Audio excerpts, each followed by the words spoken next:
Hi and welcome. Today we are going to look at how we can containerize an ASP.NET Core Web API. We are going to build everything from scratch and I will explain everything one by one. I'm expecting you to have some kind of basic knowledge on Docker. You don't need to be a master, but some basic knowledge like what is a container and what is an image itself. That knowledge would be enough. Remaining everything we are going to build from scratch. You don't need to know how to build a Docker file or how to build an image or how to run a container. You don't need to know all that, okay? Because we are going to do all those step by step. So this is the plan. Initially, we'll create a simple ASP.NET Core Web API, an absolute simple API. Then we'll create a Docker file to containerize the API. Then we'll build an image using the Docker file which we have built in this step. Then we'll create and run a container using the image. Then we'll push that image to Docker Hub, which is a repository of all public images. Then we'll create a Azure container instance because we are going to run the image which we build in Azure. Okay, and we'll run the container in Azure container instance. So you don't need to worry about all those things because I'm going to explain everything from the scratch and we'll build it together. Okay, so this is the plan, and now let us jump straight into the hands-on lab and we'll do one by one. We'll open Visual Studio Code and I'm inside a folder C:\docker. Let us create a new web API. The command for that is .new web API. That is the project type, and the name of the project is let us name it as netcore, maybe Docker API. Okay, that's the name of the project, and with this command it will build a template for us, and the build is going on. Okay, in few seconds it will create a template for us. Okay, there you go, it's ready, and let us open the created project. The command for that is code-r, then the project which we have created, that is netcore Docker API. Now that will open the project here in Visual Studio. Okay, and if we expand the controller, we can see it has already created a sample API for us. I'm not going to explain logic of this. That's a simple API that basically return this value. Okay, so the project is ready, and the next thing to do is to containerize this one. And before that, let us build and run this project locally to see are we getting any output, and before that we'll do some cleanup in startup. Basically we can get to remove the authorization and maybe this as well, this cleanup. And so the scope of this video is to explain how we can containerize this application. So I'm making it extremely lightweight. We don't need all those middlewares now. Okay, and now let us build and run this locally and see are we getting any data back. And let me open the terminal and .NET build.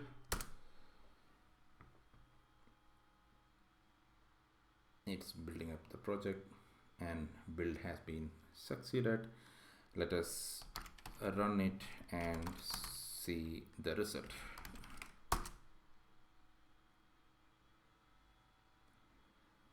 It takes few seconds. The run is going on. Okay, now we can see the application has been hosted to localhost port 5000 for HTTP and 5001 for HTTPS. Let us go to browser and see are we getting any data back. Let me copy this and here we have to give the controller name. Basically the controller name is weather forecast. Let me copy that.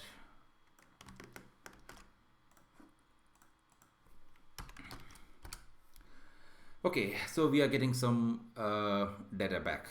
So the application is working fine locally.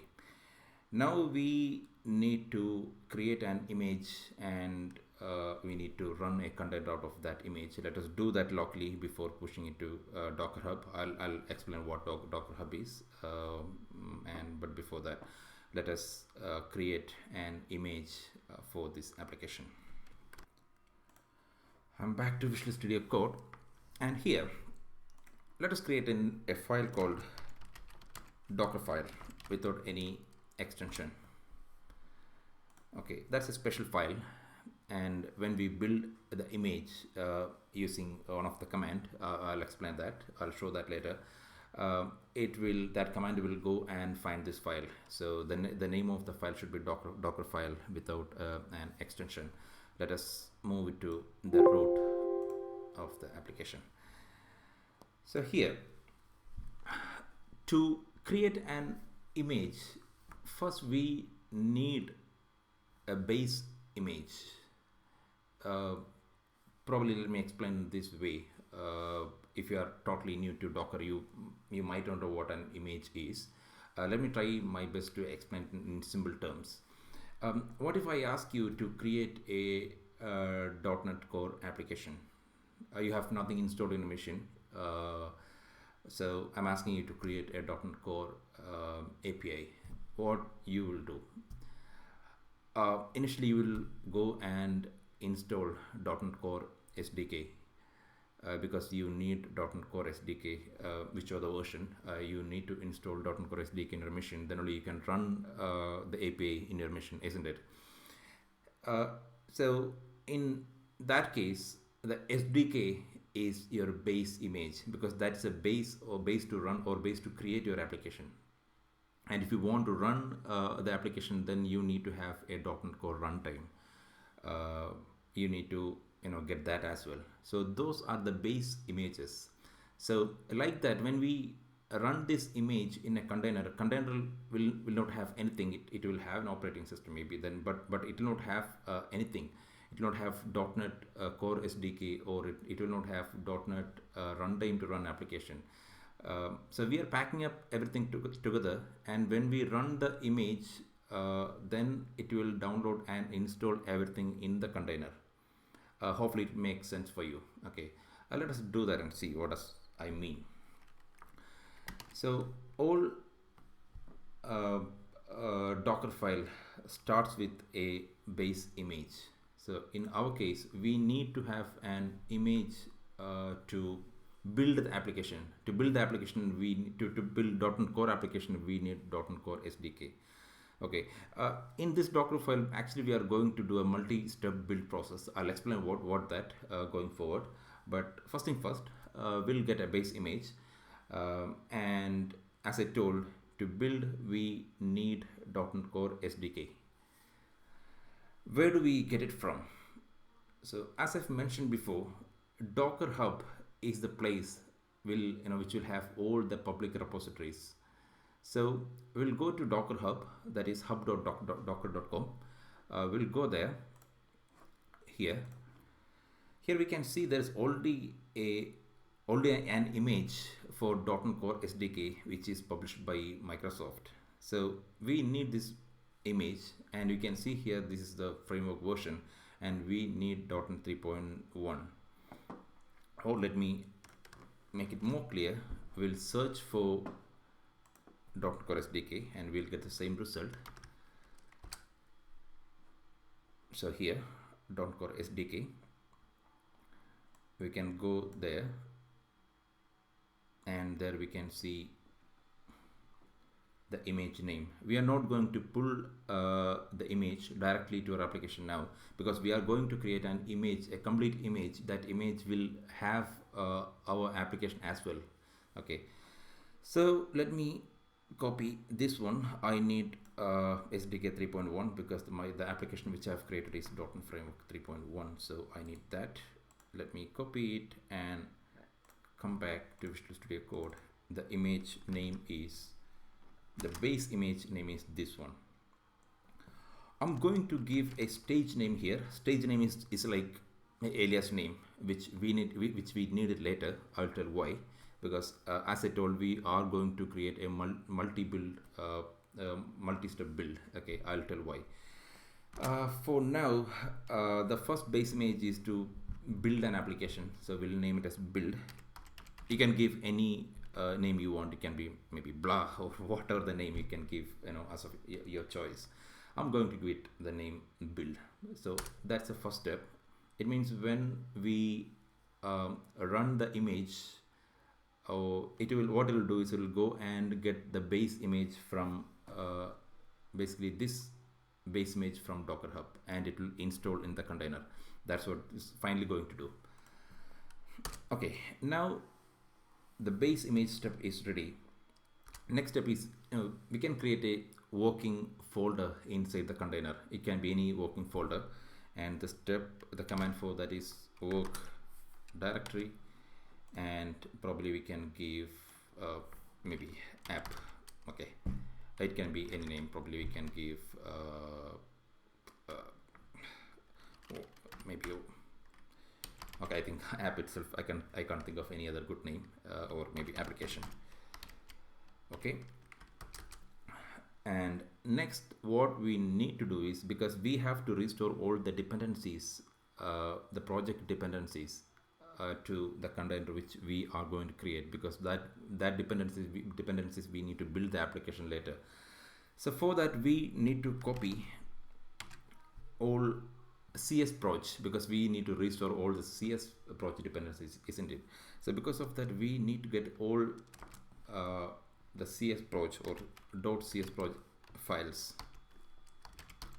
and we need to copy it to the root, or we can copy to any other folder. In our case, in this scope, the root will be application that's already defined, and if I say dot, means it will copy everything from our project folder to the slash application folder of the container. So dot means this working directory. That's the context.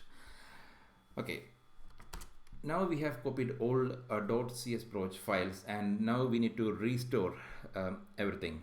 Then it will restore all the dependencies. For the command for that is .net restore. That will restore all the dependencies, and after that we need to copy remaining all files. That is basically copy everything from current context, basically this location, to the working directory that is inside application, because we need remaining everything to build the application, isn't it? So that's the reason we are copying everything from our location, our local folder location, all files from our local folder to the root or the working directory, that is application. Okay, the next step to do is we need to build and publish it, because to run the container or run the application, only thing we need is the binaries. We don't need any of the source file, isn't it? Only thing we need is the binaries. So to get that, we need to build and publish it to some folder. Okay, that's the next step we are going to do. So the command for that is again run and .net publish. That will publish the binaries with the configuration of release mode. That's the release configuration. We are building this in release mode, and we can copy all the binaries to a folder called maybe publish. So what this step do is it will build the application, and it will publish all the binaries to this folder. It will create a folder called publish. Okay, now we have all the binaries ready. So the first phase is ready, the build phase. So when it reach here, it will build the application and it will publish all the binaries to publish folder. The next step is to run the application, isn't it? To run, again we need ASP.core runtime, because this SDK is to build the application, and now we need a base image to run the application. So that's the next step. So let me comment it here, run phase, and the first one is build phase. So that's the reason I told it's multi-step build. Hope I think things are getting clear to you. So to run, we need a base image again. So let us get that, and the base image name is here. You can see ASP.core runtime. This is the version. Let us get that. So again, here we need 3.1. Let me copy it, and this is the base image. The base image is ready, and here we can create a working directory. That's for, because this step, each of the step will create a temporary container. I'm not going to go in depth of how each of these steps work, because Docker works like in each step it will create a temporary container, and after that step it will destroy that temporary container. Well, that's a bit advanced level. I'm not going to go in much details on that one. Here we'll create another working directory. That is the working directory of the container which our application is going to run. So let us name that as maybe we can give the same name, application.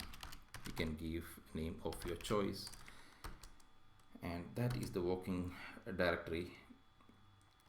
And the next thing we need to do is, when we deploy our application to the container, we need to open a port. We need to expose a port. Then only we can access the application to that port. So basically, what does it mean is, when it runs the container, it will host that application, and that a port will be exposed, and we can, when we access that particular port, we'll be able to get the application. So for that we need to expose a port. The reason I'm getting all these IntelliSense, because I have installed an extension. I'll show which extension is that. You can install the same as well. So this one, Docker, from Microsoft.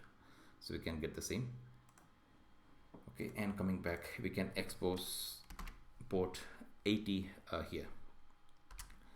Okay, next step, and this is the interesting step, and this is the main reason we have created the multi-step build, because when we run the container or when to run the application, container needs to know only the binaries. It doesn't need to know, or the container doesn't want source code of the application. So for that we need to copy the binaries which we have created in this phase. So we'll do that, and that's where this name has a relevance. So for that we need to copy the binaries, as I told, the binaries which we have built here, to this directory /application. So the source is, we need to copy from, so there's a command -- from. We need to copy everything from build / because we have published to publish folder, isn't it, which is under application.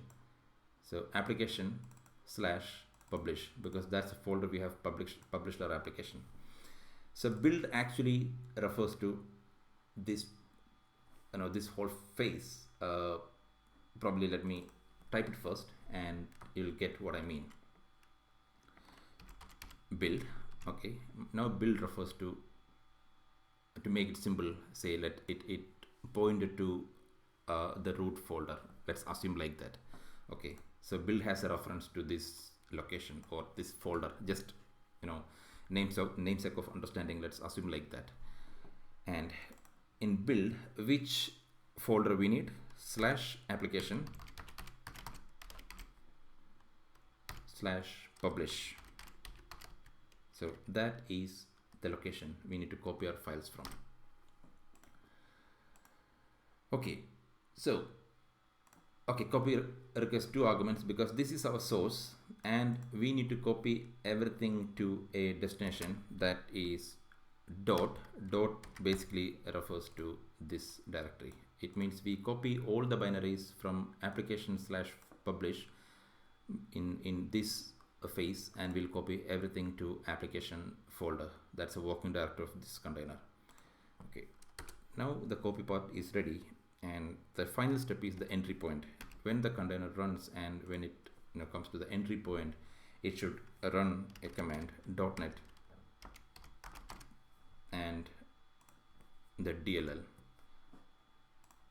So it would be .NET Core. Let me copy this one. Okay. That's it.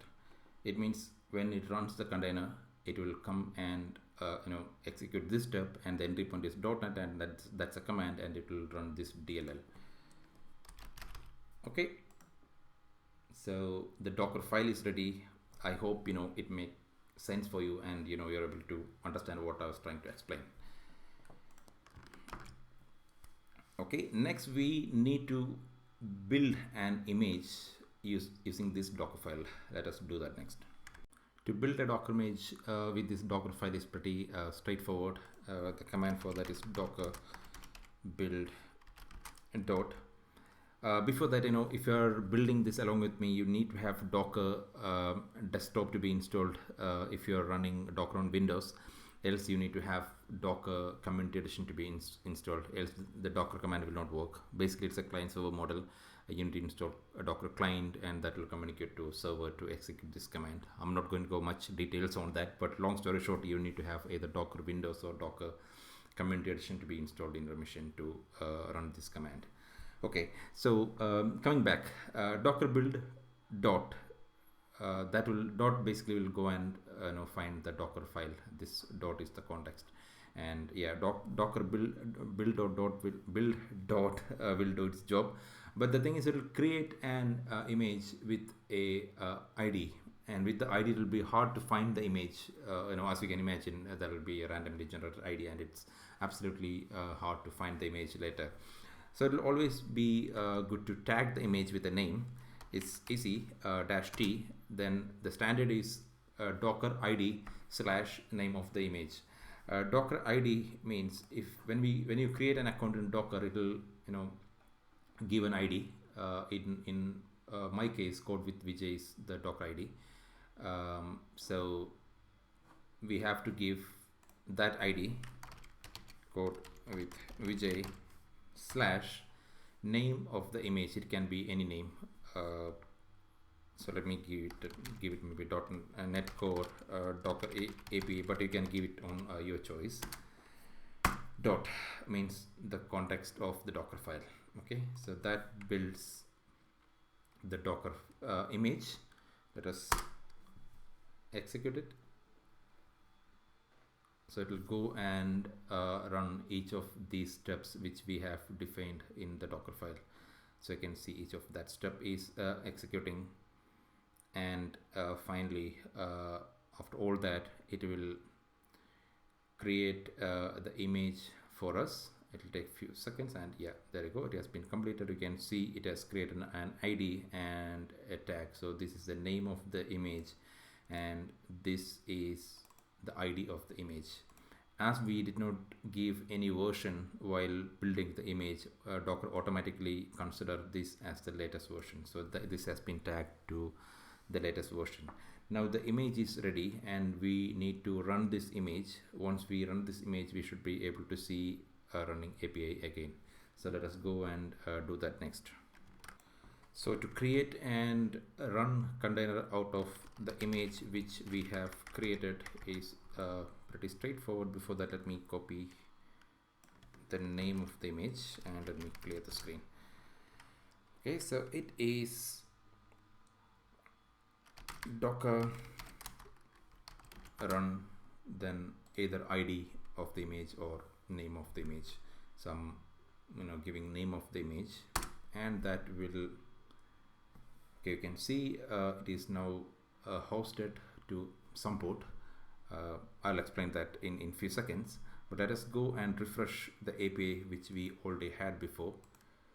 Okay, it's refreshing, and now there's problem. Yeah, there's some problem. Of course, we are not able to see anything.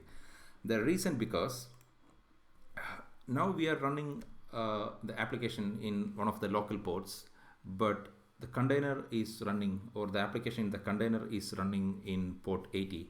The reason because we have exposed port 80, and that's the port where our API is running in the container. So the local machine or the local browser will not be able to understand that port.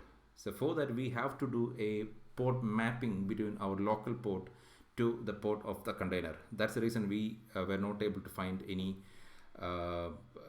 any data back. So for that,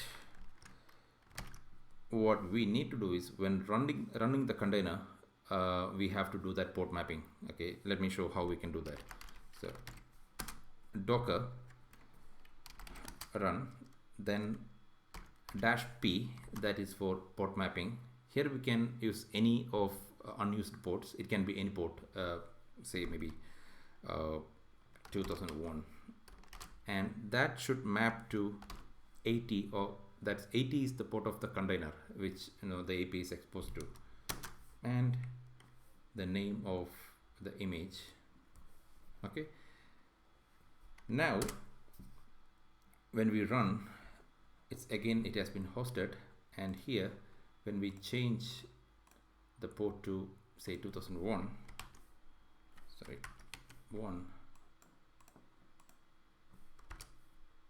now we can see the data back. Now what it is doing is, the local port 2001 will go and get data from, or which is go to the port 80 of the container, and there it will be able to find the API, and it will get the data back.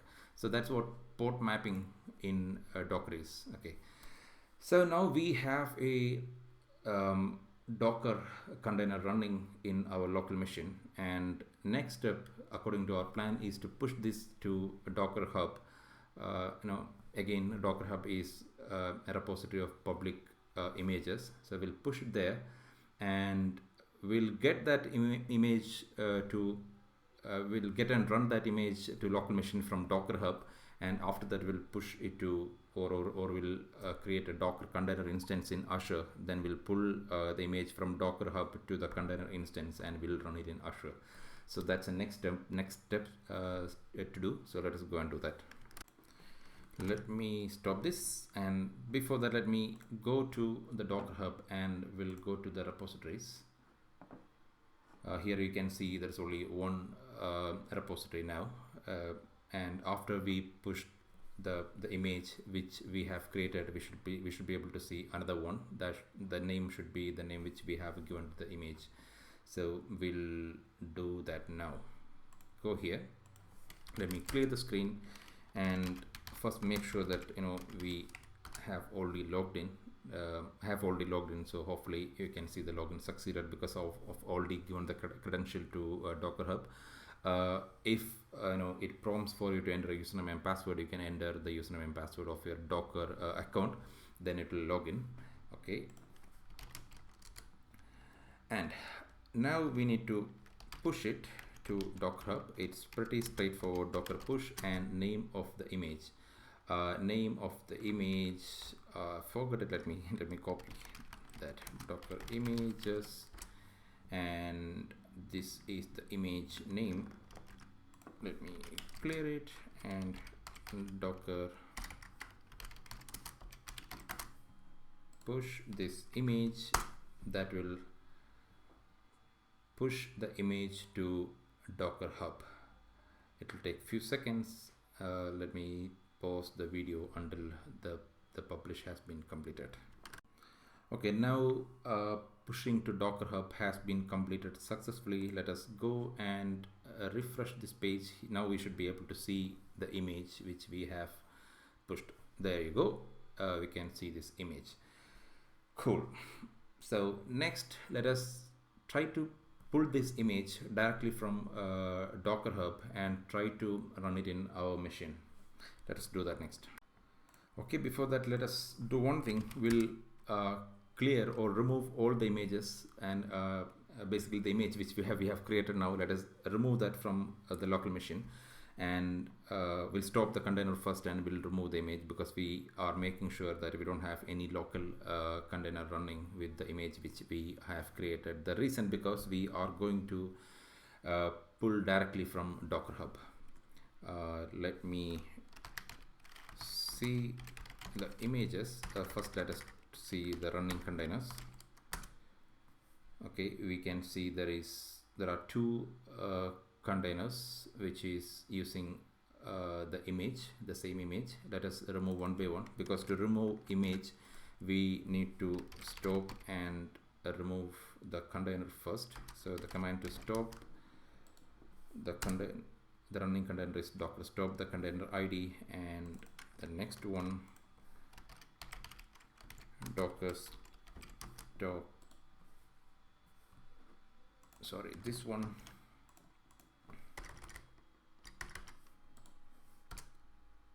okay. Now both of the containers is stopped. Let us remove both of that is docker remove. We can give both of the container IDs together like this. So now it has removed both of the running containers using the image code with vijay/netcore docker API. And when we see again docker ps, there is no running containers, and psa, that will show all sorry, that is -a, that will show all the stopped containers as well. So we don't have, you know, either any of the running container, and we don't have any stopped container using that image. Okay, let me remove the image.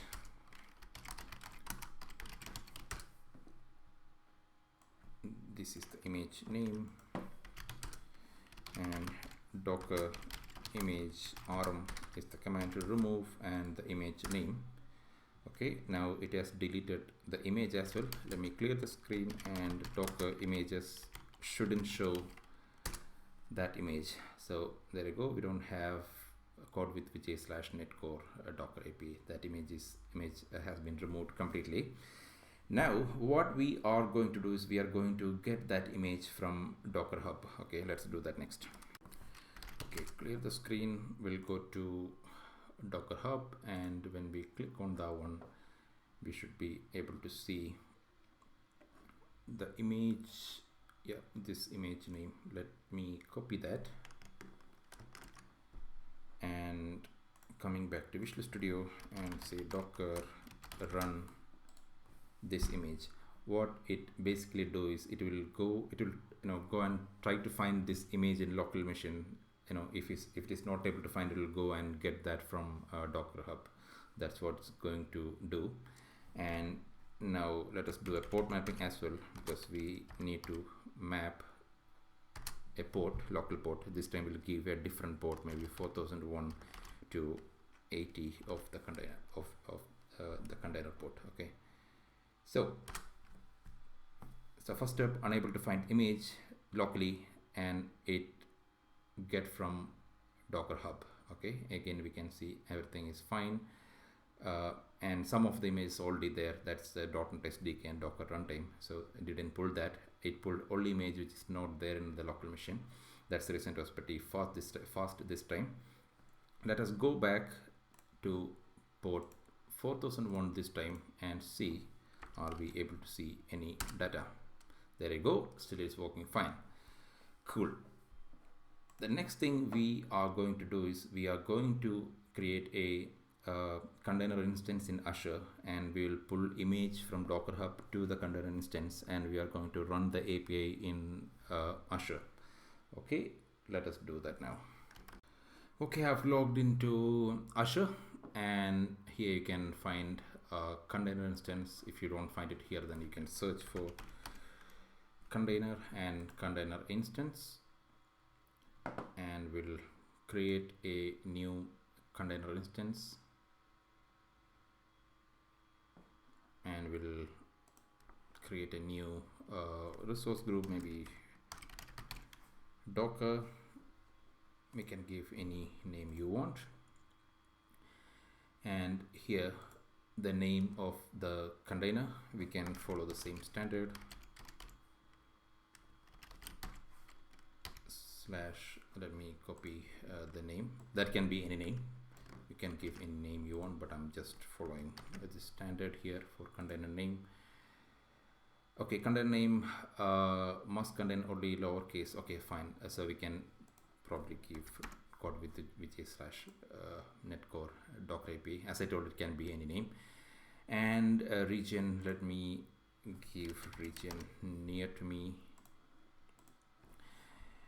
And here we have Docker Hub and Azure Container Registry. So Azure Container Registry is another registry. I'm not going to go much details into that, but our image is anyways in Docker Hub. So Docker Hub and our image is a public image, and name of the image is this one. Let me copy that. Okay, this is the name of the image. There is something wrong. Image name should be specified as a URI or a Docker Hub tag without. Okay. Okay, the reason, because when I copied it, there was a space. Okay, that was the issue. So that is the image name, and OS type can be Linux. And click on next, the networking, and here we need to give a DNS name. Let me give a name, maybe netcore API, netcore docker API. Again, it can be a name. If it is available, then you can get it. Netcore docker API, and here this is the port. Now this time we can map the port 80 to the container port, and click on next, advanced. I'm leaving all this as default, and this is a restart policy. That's again something advanced.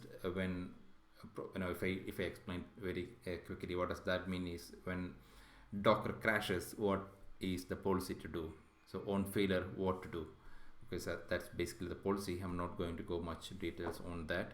There are different policies. You can see it's always, never, and there are different policies. Again, that's advanced topic of Docker. I'm not going to go on that now.